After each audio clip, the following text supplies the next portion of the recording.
I just want you to know I practiced this word about 20 times to make sure that I did not mispronounce it.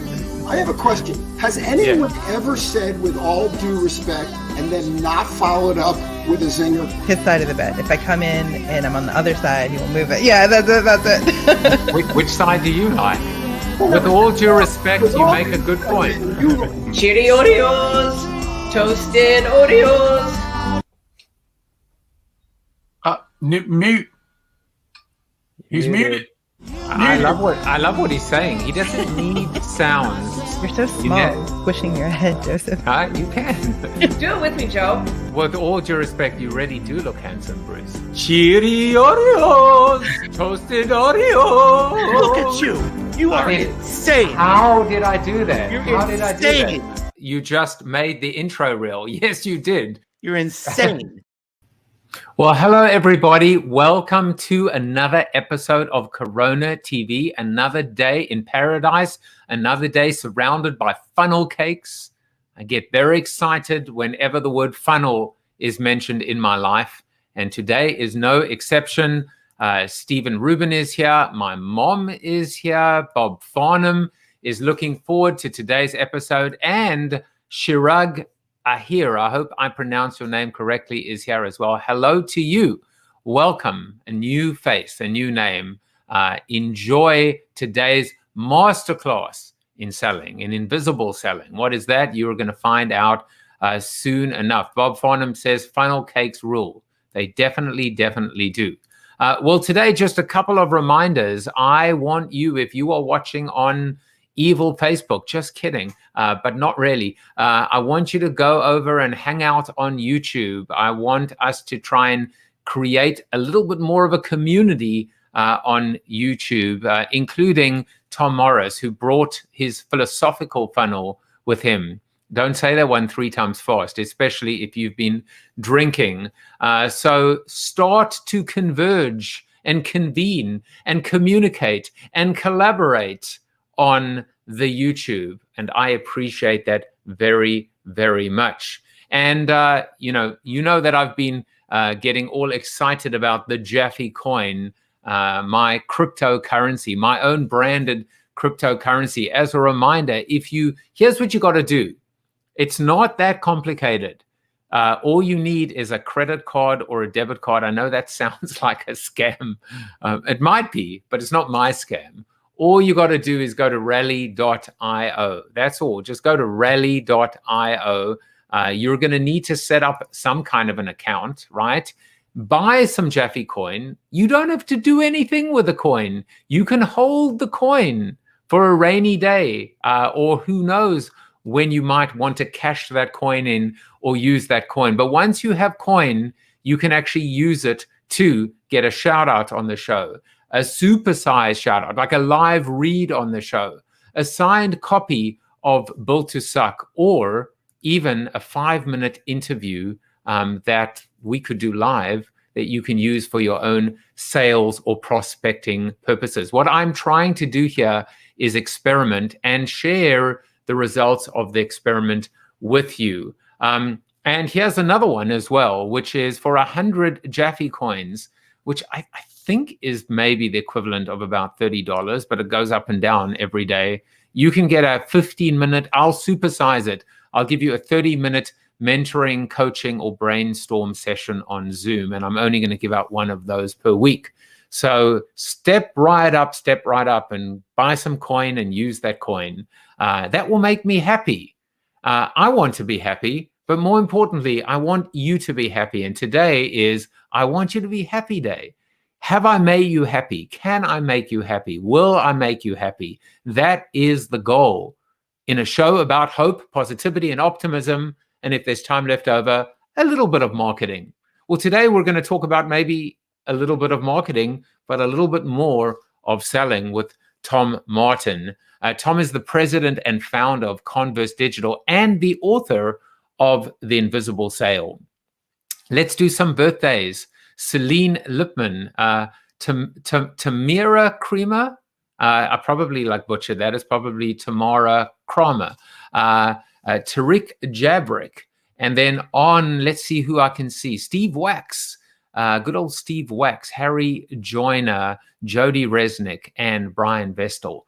Happy birthday to you guys. Hopefully you are not celebrating alone. And if you feel like you are alone, you're not anymore, because you are part of Corona TV. Well, let's get into today's monologue. And today's monologue appropriately is called The Invisible Sale. Now, let me set the scene for you and give you a little bit of context. It's definitely not the first time that I've admitted that I think I suck at selling. I know this because I've been lucky enough to talk to people like today's guest, Tom Martin, who most certainly do not suck at selling. I do remember learning about personal selling at college, which, based on the colors of my beard, would tell you that this was before many of the digital, social, and mobile tools and technology that have been introduced since. They have for sure automated the process, but have they necessarily personalized it, the personal in personal selling? I've since learned and adopted a popular mantra in the world of selling, and in particular, the business-to-business arena. People don't care how much you know until they know how much you care. Today, this morning on a call, I added the thought leadership as a Trojan horse best practice that I think I've seen firsthand work in a world of owned media, from blogs to podcasts to Clubhouse moderation. I also wrote a book called Flip the Funnel, which obviously focused on the flip funnel. See, it's a bit of a tongue tie for me still. And so I'm always intrigued to learn more about all kinds of funnels, including, of course, the funnel cake, which were all the rage several years back at South by Southwest. I'm not sure how they'll introduce virtual funnel cakes in 2021. Today, we're going to delve into the spooky world of invisible funnels, where, to quote my guest, self-educated buyers are making decisions before you know they exist. Who can argue with that? Aspirationally, I've always tried to learn more about consultative selling and the directional belief that the hallmark of a great salesperson is that you don't even know you're being sold to. As a public speaker, I've always wanted to find that killer slide, idea, soundbite, or offer that is everyone in the audience silently saying, "We need that. We need him." Instinctively, I puke on my audience, giving them everything I have in the hope that they'll be grateful and reward me. Intuitively, I know that what I should be doing is leave them wanting more. Call it the peep show approach. If you want to see more, you'll need to insert another nickel. So why don't I do it? Part of me fears they'll see right through me, the bad kind of invisible, the tactic, right? The little ploy. Part of me is perhaps a little insecure. Part of me lacks the confidence to pull back. Or perhaps part of me is arrogant enough not to give my prospect the benefit of the doubt to make the obvious next move. I'm not done learning, and I look forward to my next lesson in the art of prospecting at scale, which begins right now with Tom Martin. As always, let me make myself a little bit smaller and him a little bit bigger. Tom is a no-nonsense, straight-talking 25-year veteran of the sales and marketing business who favors stiff drinks, good debate, and helping companies sell greatly by turning conversations into customers. As an internationally recognized sales and marketing keynote speaker, founder of Converse Digital, and author of The Invisible Sale, Tom marries his two passions, marketing and technology, to teach companies how to leverage digital marketing channels to achieve and sustain sales growth, enhance brand perception, and painlessly prospect for new customers. Please welcome him onto the show, Mr. Tom Martin. We are back together again after all these years. It's been many, many years, as you can tell by my headshot. Yeah, exactly. That's how I remember you. So you reminded me that we've met before. Yeah, it's I was running for years. I ran the programming for the New Orleans American Marketing Association, the chapter here, and it was probably the best time of my career because they gave me a budget and said, go find people who will come to New Orleans and speak to us that you wouldn't normally, see unless you went to some conference or something. And they gave me free reign, so I would just find interesting, cool people that I either read something, heard something, saw something, and then I would call them up and say, hey, I'll buy you dinner in New Orleans and I'll fly you down here for a day and we'll hang out. All you got to do is talk for an hour on anything that you want. And I got probably about 6 or 7 years to just tickle my intellectual fancy, and it was the best gig ever. I didn't get paid for it, but man, I had a great time. Met some incredible people, you amongst others. It was a good time. It was fun. I can see why you do this. I think that's half the fun of this.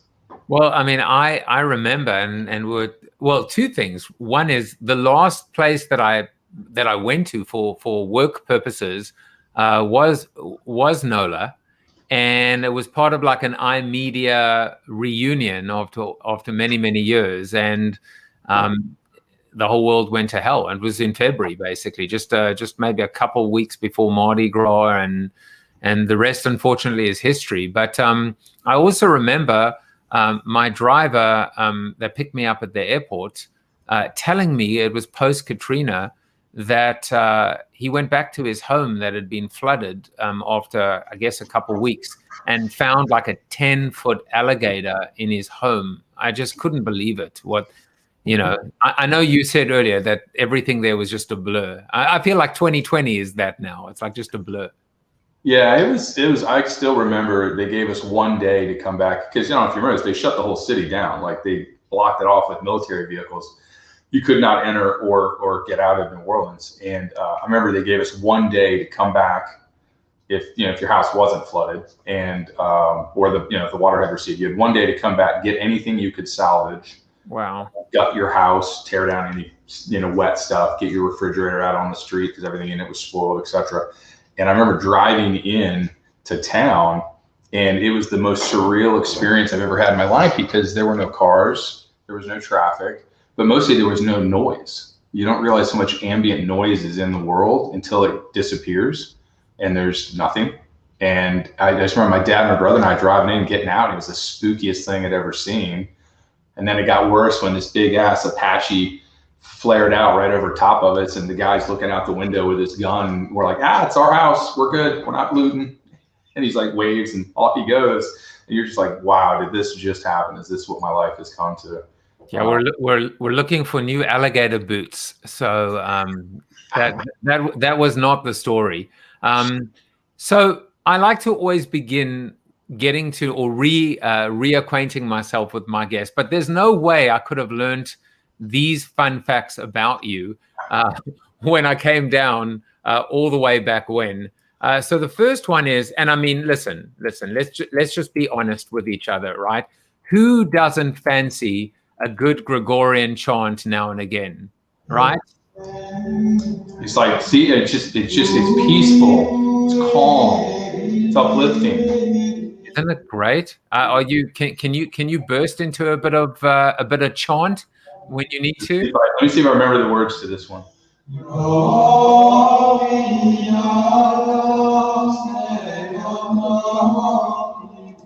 What? I just, my rabbi just wondered what the hell was going on.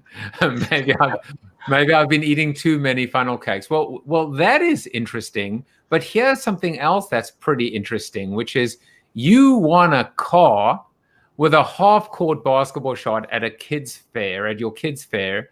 You named it Lucky Shot. You got yourself a personalized license plate. And before you reveal what became of the story, we were able to send our reporters into the field, and they were able to come back with this never seen before footage of the great Lucky Shot. Well, people usually leave school fairs with a few prizes, but one local man is leaving with a new set of wheels. Tom Martin, take a look at this, paid $1 to enter a drawing at St. Catherine's Fair and was one of 10 people who got a chance at making a shot from half court. After 2 failed practice throws, look at that. He made the winning shot, earning himself a Cadillac Escalade. Fairgoers say it's been a few years since they've seen anyone win that one. Not bad, huh? Good way to end your weekend.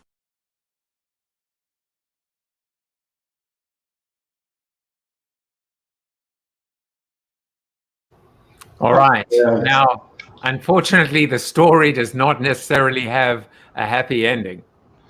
No. I drove it for about 10 years, and then when my daughter turned 16, we gave it to her because my wife said, she's going to wreck it, so why get her a new car? It's just going to make you angry when she wrecks it. And sure enough, about a year and a half afterwards, she got T-boned by a guy who was, driving 70 miles an hour at night on a city street, and just completely totaled it. The only thing I have left is the actual license plate that I have actually up in my office here, and fond memories. I have great fond memories of that moment.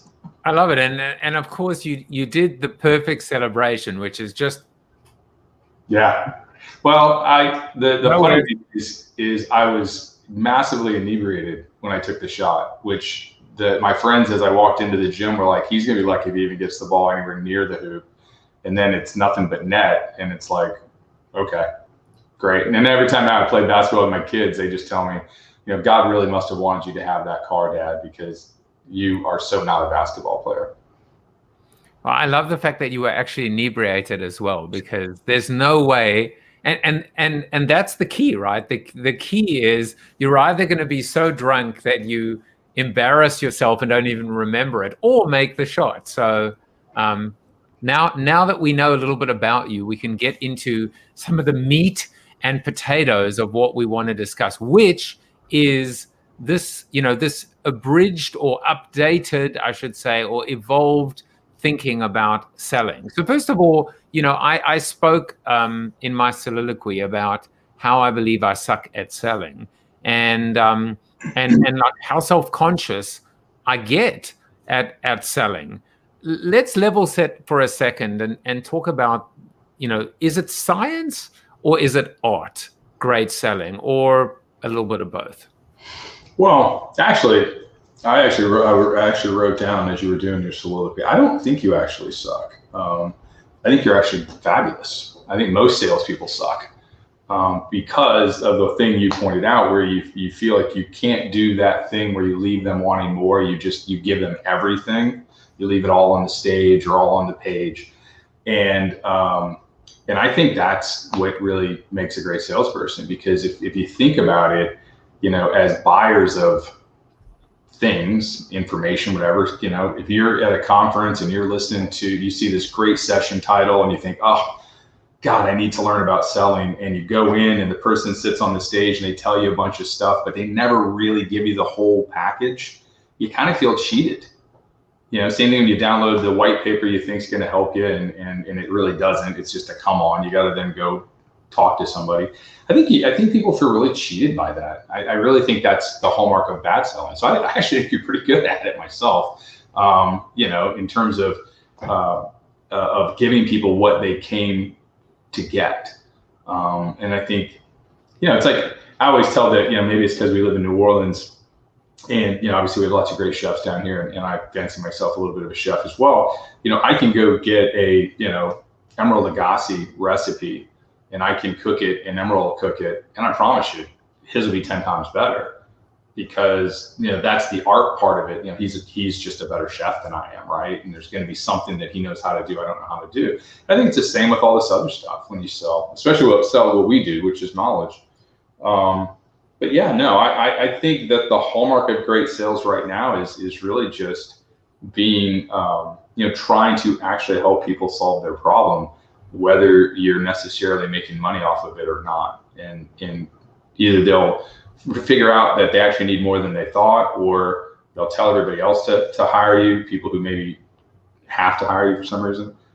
So, that's the way I've always come at it. So maybe I suck at it too. I don't know. I don't think you do at all. I will mention two things that I think build on what you just said. There's execution, right? Which is the power of execution, which is you can technically give those, kernels I don't know, are they 11 or 13 herbs and spices? But how many people are going to be able to mix them perfectly and execute consistently, right? And then the other part of that is the idea of under promising and over delivering. Maybe not intentionally, but there's always I think you can always raise the bar.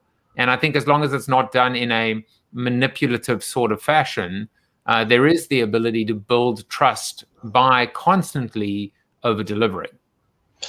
Well, I think that's the key, is the trust. I mean, we picked up a piece of business last March, literally right after it was the last business meeting that I had face to face with potential clients. And on the cab ride back to the airport, because I wasn't actually contracted, I was just invited to attend this big strategy meeting. The client looked over and said, all right, I don't know how we're going to do this, but you're going to put me on some kind of contract. I need you to be like my consigliere and figure out how we can do it that makes sense for you, makes sense for me. And, that contract was the result of, 20 years of working with this person in various ways, and, but never really being hired to work on her particular brands. And it was 20 years of building trust. It was 20 years of not trying to sell her things she didn't need or ideas she didn't need, and just being honest. But when it came time for her to say, I need a consigliere, I need someone who is smart and strategic that I can trust, her first thought was to look across the cab at me. And, we had just left a room full of really big mega agency people, like big well-known agency brands who you would think they would look to somebody there, not a little boutique shop in New Orleans. But it's that trust thing. And so, yeah, that sale maybe took 20 some odd years to come to fruition, but it's the easiest sale I ever made. I just rode in a cab and typed something up on the airplane ride home. I mean, that's what I mean by painless prospecting. Like, that's the kind of selling I want to do, where you're not really even selling, you're just closing. Oh, that's a great point, right? And I jotted down easiest. There wasn't the easiest sale; it was the easiest long sale, because you were playing the long game. And as you said, selling, you were just closing, which has got to feel great, right? Just being able to take those orders and send out those IOs or whatever the case may be. But I think what I take away from that is it's the idea when you see a salesperson with their quota on their forehead, you can see them sweating. you can see it, and it's the ability to I guess just take the pressure off yourself, and chill out, quite frankly. Well, it's more profitable when you think about it, because a lot of times our process that we teach, the Sell Greatly process, is very patient and very methodical, and very much based on building trust and relationship first, and then believing that if you do that, the sale will follow. And so sales directors and CSOs are always like, but what if you don't have these guys pushing quotas and numbers and all that? And I always laugh at them. I'm like, well, let me ask you a question. When you're telling your guys and gals out there in the field to constantly closing, and you're pushing them to hit their number, and it's towards the end of the period and they need to hit the number, what do they do to move that stalled sale to close? And the answer is always some sort of discounting, added value, giving away stuff we normally would try to charge people for, better shipping terms, better delivery. It's always juice in the pot. And I'm like, yeah, so that's great. You closed it, but you closed it at a discounted revenue stream. What if you had just been patient? Maybe you wouldn't have closed it in first quarter. You might have closed it in second quarter or third quarter, but you'd have closed it at 20% better margin. And then extrapolate that over your entire sales force, over your entire, where does that take your company? Where does that take you? And your salespeople will eventually close more business because they're just easier to do with, because nobody wants to be closed. I mean, that. I mean, I'm sure you've felt that pressure before. You instinctively pull back, and every time they kind of look at me and they're like, oh, I never thought of it like that. You're right. I'm like, well, yeah, because you just played the always be closing Glengarry Glen Ross movie street, that movie strip in your head. But then once people switch over to it and they kind of get the idea, I think the way you and I come at it of, build a relationship and the sale will follow. It's sort of that, if you build it, they will come kind of thing. But it seems though, I'll say one more thing about it, which is that there is a bit of a vicious cycle. And the vicious cycle is that companies, corporations that are in short-term hell with respect to quarterly earnings, it all cascades, right? Who breaks the cycle? Who breaks the cycle and says, we're going to stop, letting the quota and the earnings and these metrics lead maybe sound business decisions or common sense or patience? I mean, what does it take to break that cycle? Is it bravery? Is it courage? Is it kind of almost like an insanity? Which is, what the hell are you doing? How are you changing the way that you price, you sell, you compensate, you incentivize? Well, I think, the easy answer is it takes being private and not public. I think that's infinitely easier to do if you're a private company than a public company. But either way, it takes, I just think, a good bit of bravery and a good bit of fortitude. Because when you do it, the first thing that's going to happen is your lead gen is going to start to slow down. Because if you're not out there just totally playing that numbers game and doing that, your lead gen, your deal flow is going to slow down. You're going to hit a dip. But do you have the backbone to get through the dip and see yourself to the other side? And that comes down to just sheer bravery or maybe craziness. I don't know. Maybe you'd have to be a little insane and be willing to take the dare. We've got Chip Griffin, who knows a thing or two about helping agencies figure out how to prospect better and sell better. He said, good selling doesn't start with a specific outcome in mind. It is about matching buyers with the right solutions and products, and the right answer can be no sale, which is even more bravery, right? Which is to walk away and say, this isn't the right, forget about the discounting. This isn't going to be right for us, short, medium, or even long term. Yeah, it's funny. I was just reading something yesterday from an agency sales consultant that I follow, and almost the exact same kind of mindset that, but he was talking more just in positioning your agency and so forth. And, he basically was saying that you don't have a position if you've never told a client we're not the right agency for you. Because they want you to do something. And it's hard, it's hard. I was even saying, I've had 3 boutiques in my time, Crayon, Evolution, and HMS Beagle. And I've always started everyone off the same way, with idealism and romanticism, saying these are the clients we'll work with and these are the clients we won't, and we only want to work with good people and we won't price. And at the end of the day, you find yourself, and look, I'll say, once you compromise yourself, you're done. You're done. You actually stick a fork in them, that goose is cooked. But that's what we do. We end up compromising our values, our beliefs, because of desperation, or maybe just because of the need to pay our staff. It's not rocket science. It's just pragmatism, and it's hard. Yeah, I've always, when I started Converse almost 11 years ago, I've always said I didn't want to be the biggest agency. I just wanted to be the most profitable, because that gives you a little bit of space.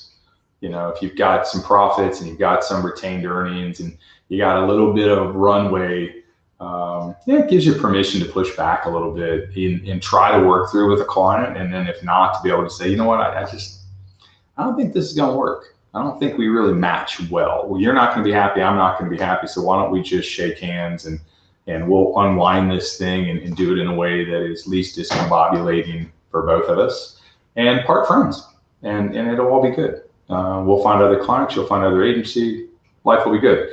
But man, that's a scary, scary day. There is usually a large bottle of bourbon, in the kitchen that day, so I can, steel myself for that fun. Listen, whenever you need someone to have a drink with you, especially a stiff one, I'm your man. But I almost saw this Venn diagram being created in front of my eyes, an invisible one, because we're talking about invisible things today. And you have the biggest agency, and then you have the best agency, and in the middle of that is the most profitable, because the best, you fall on your sword over the the idea and the creative the integrity of the piece of creative, as opposed to remembering why you're in business. And I think that's maybe where the most profitable agency lives, is between the biggest quantity and the best quality, and finds this practical and tactical middle ground. And there's no harm and there's no shame. In fact, those are the agencies like yours that are the few and far between independent agencies leading the way. Yeah, and I think, like you said, I think I think that too, though, it also comes down to a little bit of, how you're marketing or how you're positioning your agency as well. Because if you're really doing a good job on the front end of helping, I always feel like our agency's website, a lot of people say, oh, the purpose of my agency website is to generate leads, and leads that we can follow up on. And I'm always like, no, actually, the purpose of my agency's website is to help a prospective client figure out we're not the right agency for them. It's more about putting up a filter than it is about trying to put up a funnel. And because then the people who make it through, they're pretty sure they want to do business with you before they ever hit send on that, contact us form. And the beauty of that is like I said, then it's painless, because if we get an inbound contact form, we'll close 85% of those people within 60 days. And if we don't close, it's because of price, almost universally. Sometimes we just may not be big enough or whatever, but usually it's price. But hey, when you're closing 80-85% of your leads, you don't need that many leads. Really, And you've just said something that I think is so important. I mean, I think it comes down to what Chip was saying, which is, if you know who to say no to, it makes it easier for the right prospects to say yes.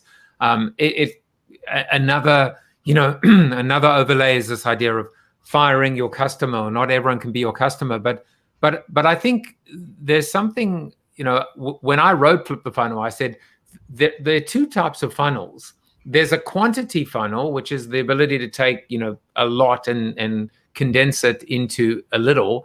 But then there's the quality funnel, and that is filtration. That is, you spoke about a filter versus a funnel. There's got to be the ability to sift through and turn the muck and find the gold and find the nuggets. And I don't think a lot of people mention that part, even in context of selling, right? They talk about this idea of moving people, your leads from cold to warm to hot to degree burns, scalding, whatever.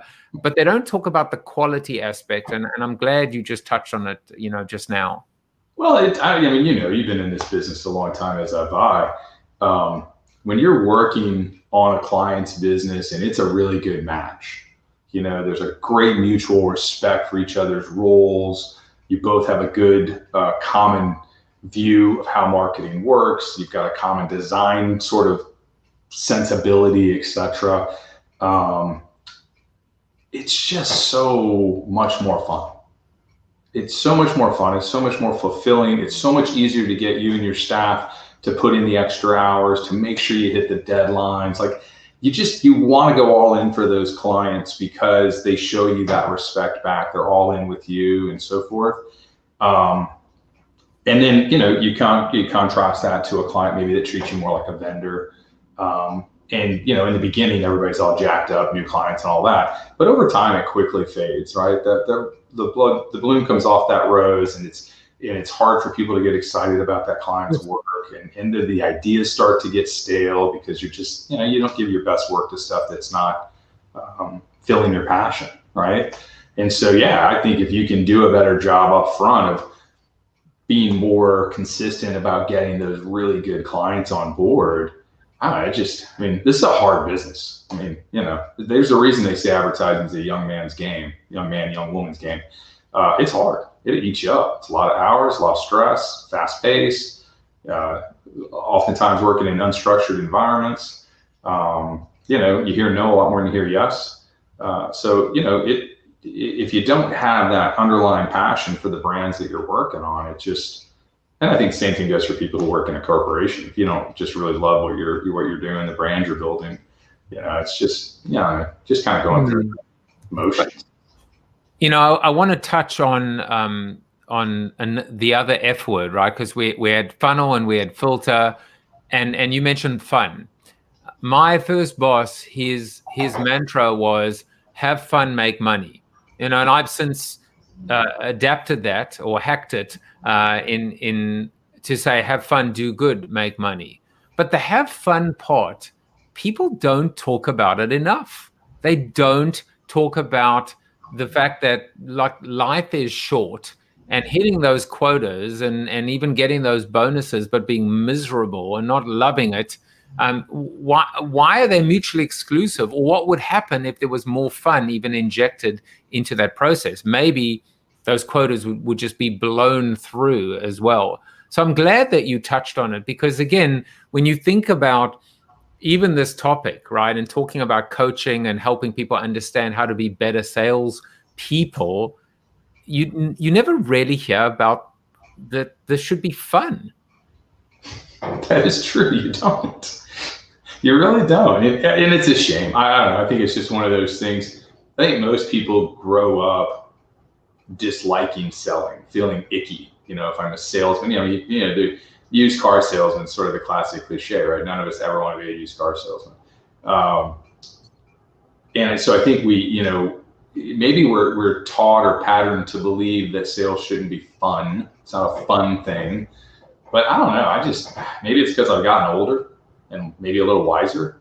But man, if you're not having fun getting up every day and going to work, man, what a slog, and that's just, I don't know. It's just not fun. It's just, and I guess if you had no option, then you would do it. But if you've got an option, why wouldn't you opt for that option? Especially if you can make the same amount, if not more money.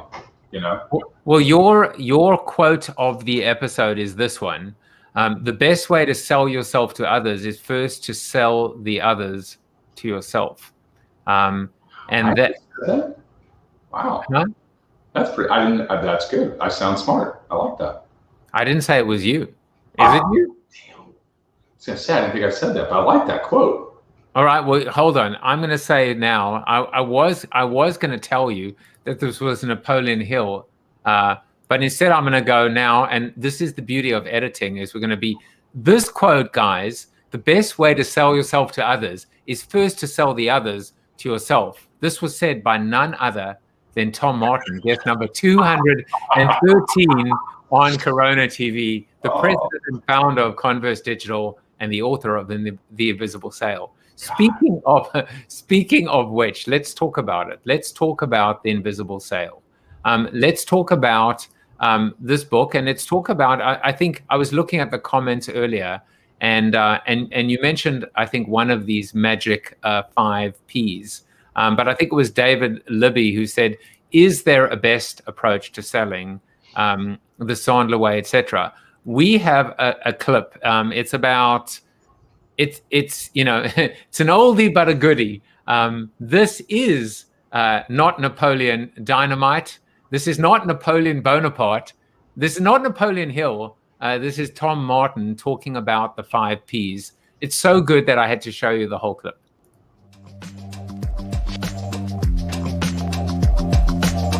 All right. To sell greatly is to focus on the 5 Ps. Okay? And the 5 Ps, and we'll go through each of these. Proximity, preparation, presence, patience, and lastly, and most importantly, preference. Proximity.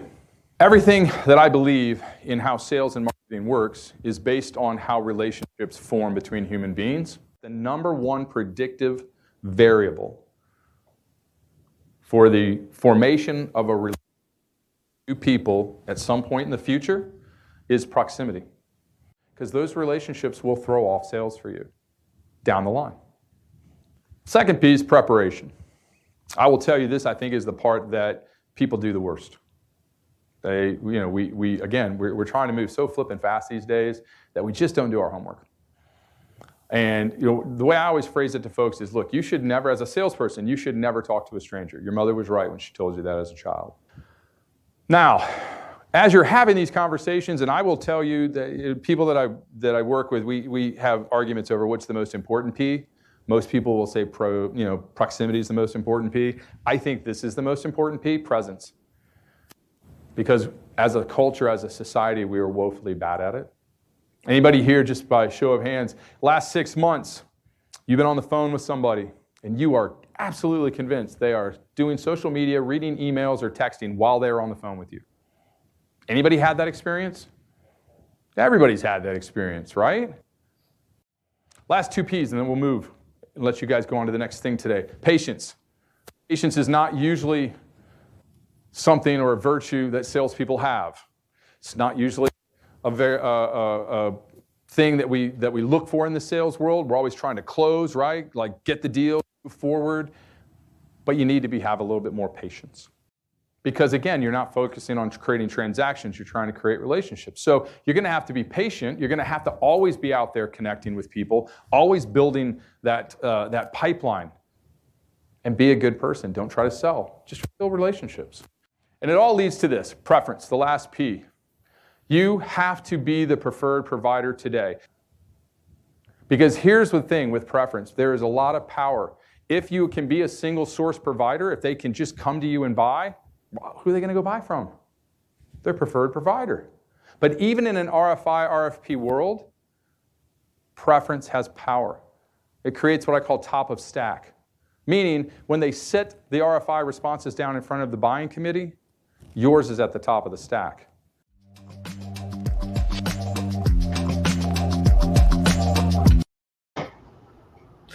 I have a few follow-up questions regarding these 5 Ps, and we discussed patience. It's very alliterative, the whole thing, isn't it? But like preference has power. I love it. Those Ps are popping. I learned a new word, which is propinquity. Propinquity, right?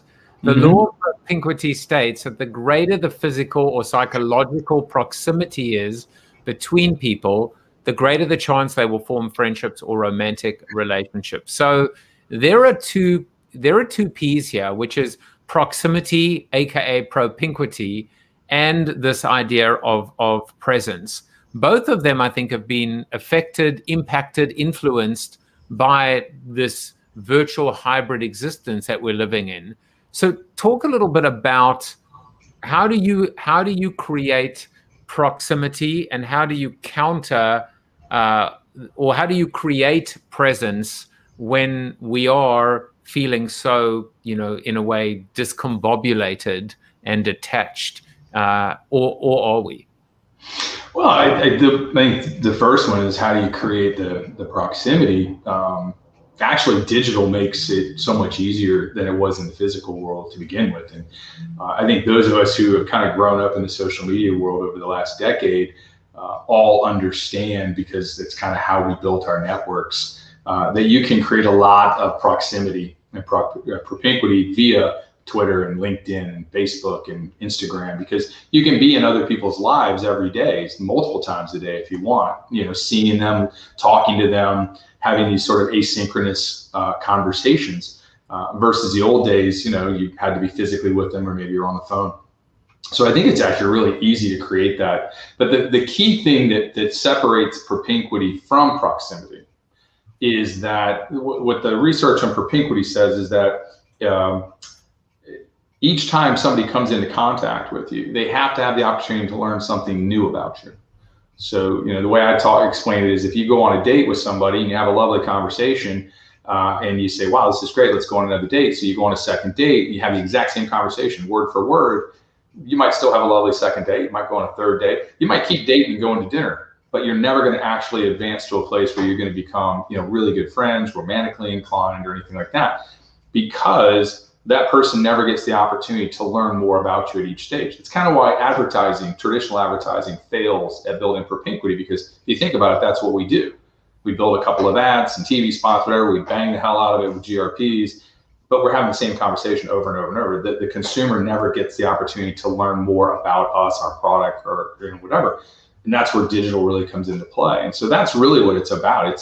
And it could be like this, somebody could see me on this and go, wow, he's kind of interesting. I kind of like what he's talking about. They might connect on LinkedIn or Twitter or someplace, and maybe they'll see more of our stuff. Maybe they'll join our newsletter. Maybe they'll take one of our online classes. Maybe we'll talk.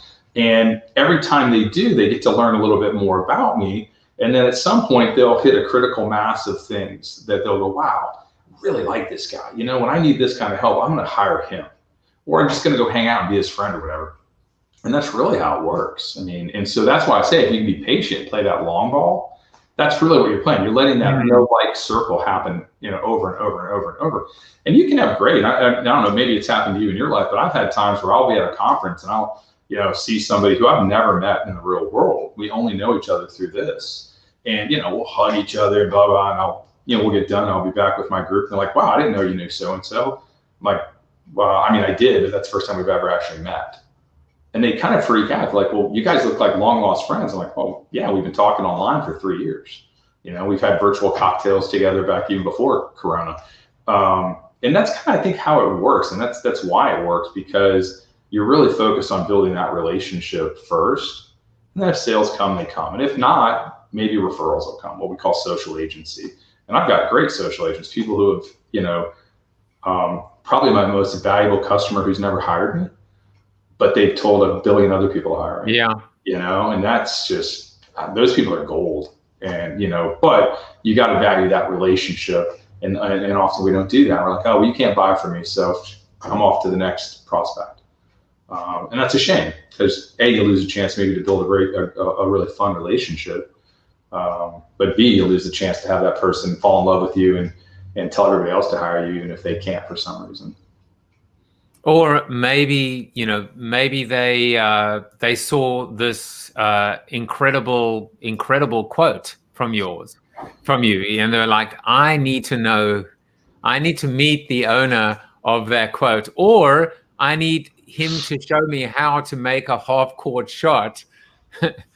fully inebriated. We don't know. But I want to go back to advertising for a second, because it was kind of particularly interesting to me.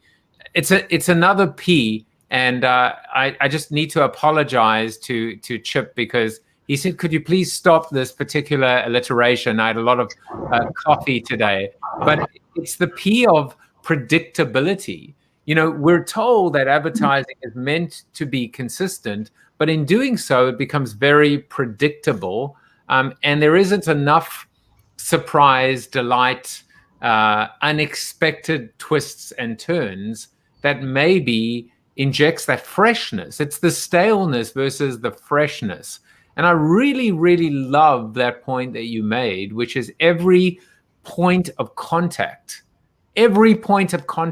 should involve something new, something that wasn't there before, something that adds value, that creates utility, and leaves the prospect better off than you know, when they came into that conversation, or quite frankly, email or even tweet. Mm-hmm. That's a brilliant insight, I think.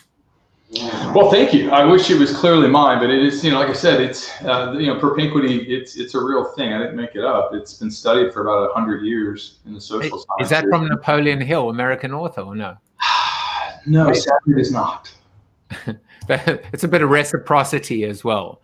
You can give it to him though, that's fine. So Pinquity is very much, it's not just the proximity, but it is the ability as well to keep adding value. Yeah. When they've studied it, it's really based on that ability to keep learning more about the other person. You think about it, it's dating. You know, we in the marketing world and selling world should be thinking about our prospective customers like people we want to date. A, you would treat them better and with more respect. And B, you know, that's what dating is if you think about it. Every time you talk or have dinner or whatever, you know, you're learning. You're constantly learning. And then all of a sudden you feel like, wow, this person's awesome. I can't find anything but, you know, better than this on this earth. So let's, you know, get together and get married or whatever. And that's how that proximity works, is that if you don't have that either physical or virtual proximity, it gets hard to have that many conversations. And they don't have to be, you know, hour-long dates. It can be a tweet here. That was the beauty of, you know, it's a shame Twitter's kind of, you know, evolved or devolved, as I would say, as it has. There used to be so much more conversation in Twitter. And it was great because you could just meet people, and over the course of months, you would have these elongated, you know, asymmetrical conversations with them. but you would really get to know them, and you get to know a lot about them. And then when you meet them, you'd be like, oh, we're besties. And it is too bad that doesn't happen more. I was always, to me, the power of that platform. That was don't get it the other platforms. It was all of social media. I call it asynchronous intimacy. That's a phrase that I came up for it, because it's like the whole idea of like, I feel like we've known each other all our lives. And we would always say, and you know the phrase, right? We would always say, we know of them, as opposed to we know them. We know of them. We've passed like ships in the night, so to speak. Let's wind up today with a bridge between two of your P's, preparation and presence, in terms of being fully present. And for me, that bridge is, and Chip, it's not another P, but it's an L word, which could be loser, but it's actually lazy. Talk a little bit about this idea of not enough, as you call it, basic social reconnaissance, and combined with the ability just to focus on someone, as opposed to be multitasking or check an email, etc., especially in this virtual environment. Yeah, well, I'm a big fan of social reconnaissance, because people have no concept of how much information they give out about themselves on social media, and then you get that and you start doing really well-crafted web searches, etc., and you really can build some pretty detailed dossiers on people. Kind of scary, actually. When we show our social recon product to clients, it's funny. They always, if you watch their social feeds for the next 30 days, they don't share as much, and it's more guarded. And because they realize, like, holy crap, I'm really telling a lot about myself and not even realizing it. But the beauty of that, from a preparation and how that sets up presence, is that it allows me to find out and learn a lot about somebody. And so when I meet them for the first time, or maybe I run into them online and we're talking, I can find, things that are mutually interesting for us, right?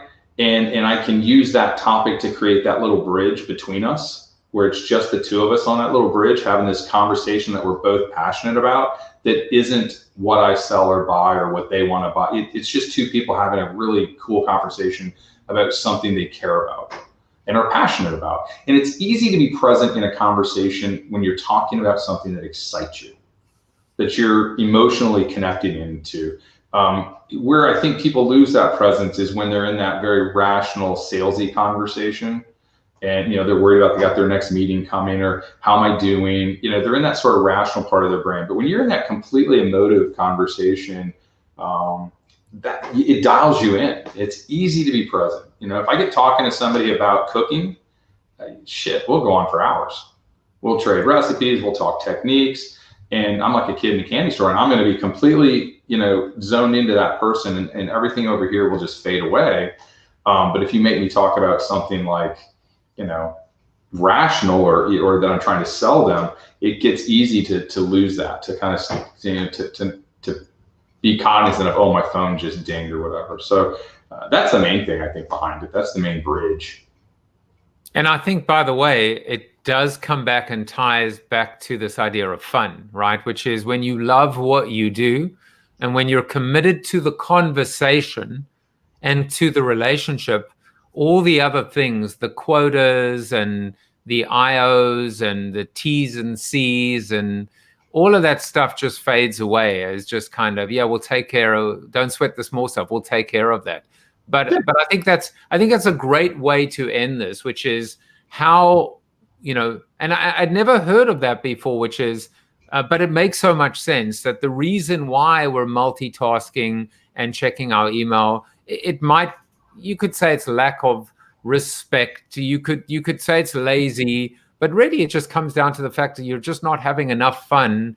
You're not as emotionally vested as perhaps you should be. And so I think you can just, look at that from the other side, saying, are we creating enough of that engagement, even in a sales environment? So I think it's a great way to kind of tie it all together. I like it. So I'm looking at the comments, and Chris Hogan is asking, who is the guy on the right? Well, Chris, obviously it's Tom Martin. I don't know if you're referring to your right or my right. I think he might be referring to either to this monstrosity or this attempt at, I don't even know what the hell it is. But right now, I think I'm just getting a little bit of smack talk from the one and only Chris Hogan. I appreciate that very much. Tom, it's been a pleasure talking to you. And I think, as I said, for me, funnels have always been near and dear to my heart. I did see Tom Morris said, Chip, now I have two images in my head, flipping the funnel and shaking the sifter. So let that be the last alliteration that we have today. Joey says, people do business with those we like. It really is that simple. We only have time for our Corona question. And hopefully today was a good day for you. But in general, Tom, describe a good day in your life. Well, I'll describe a great day in my life, which I actually had the good fortune of doing on Sunday, which is being with my wife and maybe my kids out on our boat on the lake with a killer soundtrack, cold beer, some good food, and just, a gentle breeze. It just doesn't get any better than that. It's the most relaxing, peaceful way to hang out and have fun. May I ask only one follow-up question, which is, when you say killer soundtrack, are you referring to a Gregorian chant or something else? No. The kids we built our own boat soundtrack, and my input was highly limited in what I was allowed to place. There is no Gregorian chant. There is a decidedly anti-Gregorian chant policy.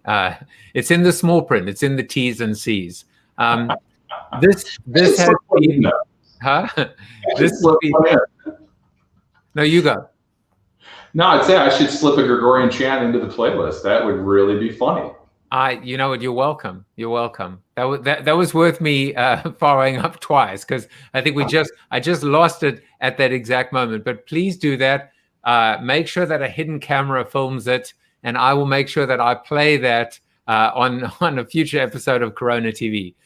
This has been Tom Martin, president and founder of Converse Digital and author of The Invisible Sale. He will help you figure out your chanting. He will help you win a Cadillac at the next time you are at a kids fair. But most importantly, he will help you how to master the art of the invisible sale and Pinquity. You can follow Tom on Instagram. You can follow him on Twitter and have a real conversation with him. You can find out more about his company at Converse Digital. You can connect with him on LinkedIn. Please make sure that you purchase The Invisible Sale, how to build a digitally powered marketing and sales system to better prospect, qualify, and close leads. And finally, you can book him for keynotes and find out a little bit about Converse Digital's workshops. In the few seconds we have left, why don't you tell people a little bit about what these workshops are? The hallmark of our workshops is teaching salespeople how to build relationship-first sales approaches, and also how to really connect your sales and marketing teams so that they are, not fighting as they normally do, but are working really in, lockstep with one another to make both more successful and really make it more fun to work together. Well, fantastic. Well, you can sign up there. And we are going to head on over to the Zoom after show. You can get all the information there, bit.ly/CoronaTV after show. I've also, throughout this episode, posted/pasted links to buy the book and find out more about the 5 Ps. So let's head on over. And if you've watched the show before, you would know that there is only one more part, and that is Mr. Chuck Norris gets to tell you if you were a good guest. You are Chuck Norris approved. The answer is yes. I will see you guys tomorrow. Take care, everyone. Bye-bye. Thank you for watching Corona TV with your host, multiple author and global keynote speaker, Joseph Jaffe. Corona TV is the show about hope, positivity, optimism, and if there's time left over, a little bit of marketing. The after show on Zoom starts right now at bit.ly/Corona TV After Show. If you like the show, tell a friend or two. Please subscribe to the show at coronatv.show. And if you want to get inside news, previews of upcoming guests, and much more, text Corona TV to 66866 or visit josephjaffe.com/subscribe to sign up for the show's newsletter. And despite the best ministrations of your wife, you still look ugly.